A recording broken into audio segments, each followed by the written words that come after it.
Hello, and welcome to D-Boy Stance Hour with your host, D-Boy Stance. It is my 1 year anniversary since I have joined the Prime family, and I am here today to read a few questions that some of you have asked and to answer them from my own point of view, and to celebrate this momentous occasion. I do have champagne toast, but not right now. Not right now. We're not going to do that on camera. That may get me fired. Without further ado, let's go with these questions. I woke up this morning on my money shoe. Grab my sack, hit the streets, I'm on some other shit. Got girl out of town with my other bitch. Hit them out, blew it all on a bunch of shit. Then hit the club and turn the crowd to a march pit. Then hit the club and turn the crowd to I suppose I'll start with, well, first of all, how do you feel your first year into trucking? I feel amazing. I didn't think I could do it, but I did it, and you can do it too. My first year was great.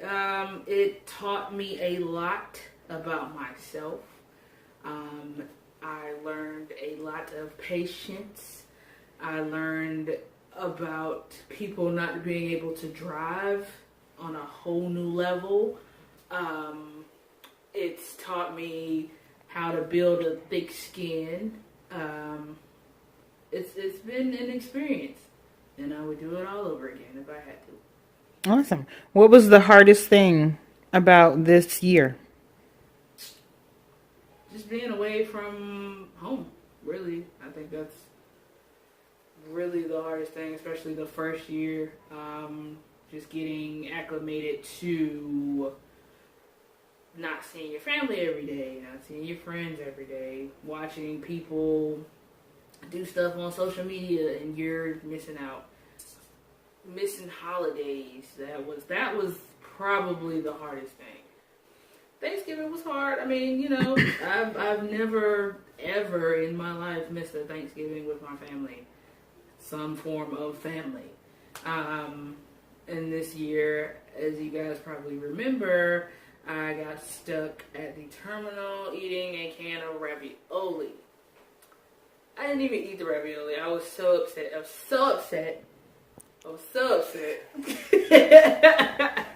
It's my girlfriend holding the camera, by the way. Hi, you guys. I was so upset, and I was honestly questioning at that point, like, is this really worth it? Like, everybody else is eating turkey and dressing and mac and cheese, and I'm out here in the cold eating nothing. I was quite upset. Okay, so what was the easiest thing about your year in trucking? That's a good question. Thank you. I don't know.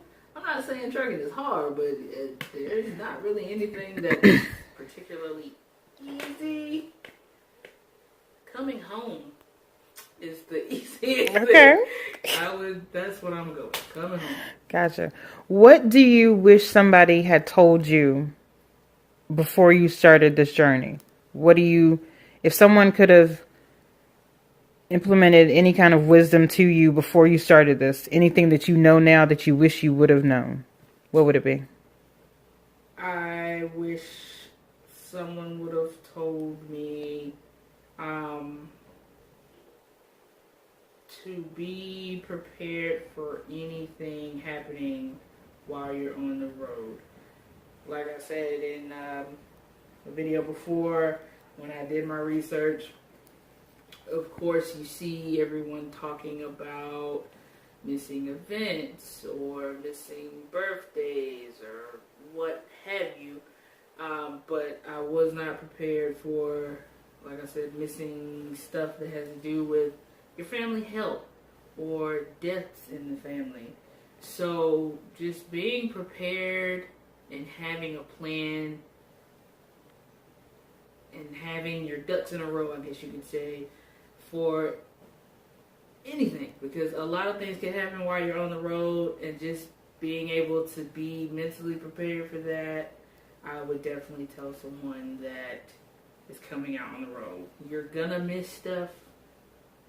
You're gonna miss stuff. So mentally prepare yourself for that. Gotcha. Some people don't. Gotcha. So you talked about being out on the road. What are some of the ways that you stay safe when you're out there on the road? Because being a female, you know, by yourself, I suppose. How do you make sure that you stay safe? I'll cut you. Oh, God, babe. Oh, my God. I will cut you. Don't play with me. She for real, though, real. I'm serious. I have a couple of A collection, right. Hidden. Don't play with me. Don't play with her. But I always watch my back. I am constantly looking over my shoulder when I'm getting out of my truck at a truck stop. I'm constantly looking around me to see who is around me, what trucks are around me. I try to park in well-lit areas. If you drive and you end up at a truck stop at night, it's hard to do that. But, just try to park as close to the building as you can. And if not as close to the building, try to park in a well-lit area. Get yourself some steel-toe boots in case you gotta kick your way out of something. Just always be aware, walk like you have a purpose. Don't get in anybody's truck that you don't know. Constantly let your family know where you are and what you're doing. That's how I stay safe. Gotcha. Let's talk about the balance of your social life of being on the road, being a trucker. You mentioned earlier about missing events with your friends and things like that. How do you balance the new friends that you gained through trucking versus your old friends, and then your home time when you come home? How do you navigate, because you're home for 2 weeks, maybe 3 weeks at a time? How do you navigate seeing all your friends and having commitments with all these people and still letting these people know that they're important in your life while you're on this trucking journey? Okay. That was a lot of questions. It wasn't. That was a lot of questions. No, it wasn't. It was like 2, babe. It was like 3. Fine. Answer them anyway. Wow. Right. Y'all see how she treated me? And I'm here supposed to be taking care of her. I just treat it like... Babe, don't do this. Don't do this. Don't do this. Answer the questions, bro. You should be ready. Like, okay. I'm on my, Oprah Winfrey right now. Come on. Get with it. Clearly. Right. All right. How do I balance having trucker friends and the friends that I had before I got into trucking? Not saying that I don't talk to my trucker friends when I'm home, but I talk more with my trucker friends when I'm on the road because I'm able to talk with them about trucking, about something that's going on. Like, I'm asking them, hey, where are you? Are you safe? Is it snowing there? What did you do if your tandems got stuck here? Have you been to this place? So when I'm on the road, I talk a lot more with my trucker friends versus when I'm at home. I still talk to my friends when I'm on the road, just not as much because I'm usually asleep if I'm not driving. So I talk to my friends, every now and then. When I get home, I, definitely try to see them a lot. I'll call them a lot. I don't know, honestly, how I get everybody in while I'm home. Because we'd be exhausted. Yeah, and I'm usually exhausted by the time I leave. But I'll usually try to knock a bunch of birds out with one stone when I'm home by cooking and then having everyone over for dinner. That usually knocks out about 6 or 7 people right there. So, that is definitely the main way that I balance those two. Gotcha. Talk about some of the female issues of being like on the road and being a female on the road. Well, as a female, your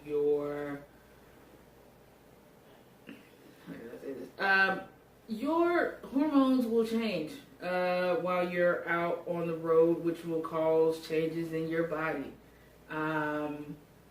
You just gotta be prepared for it. Always keep feminine items, baby wipes, summer's eve. Just keep stuff that you would normally keep, as if you were at home. Sometimes you may not be able to shower every day. Like I said, that's where your baby wipes come in. Keep gallons of water on your truck, so if you have to take a whole bath in your truck, you can do that. Well, I am taking, like I was saying, sorry, I had to go get it. This hospital bin, I'm still getting from my girlfriend because she doesn't need it. So I'm taking this on the road with me so that if I need to take a wash up in the truck, I can. When you're in training, a lot of people have asked us, like if you it's that time of the month and you're in training and it's not your turn to drive. Luckily, I had trainers that were good enough to, if I was like, hey, I gotta stop, they were usually able to stop. Some trainers are douchebags, and if that is the case, you might have to use the bathroom behind the curtain. And get yourself together behind the curtain. I was going to say that would go into my next question. Have you had to use the bathroom in your truck? Yes, I have. It's not a regular thing, but there have been cases where I am parked at door 75 and the bathroom is at door 320. So I don't want to walk all the way down there in the cold in -5-degree weather. So I'll just pull my curtain and use the bathroom. Or I have had an emergency where I ate some hot stuff and was on a long stretch of highway. My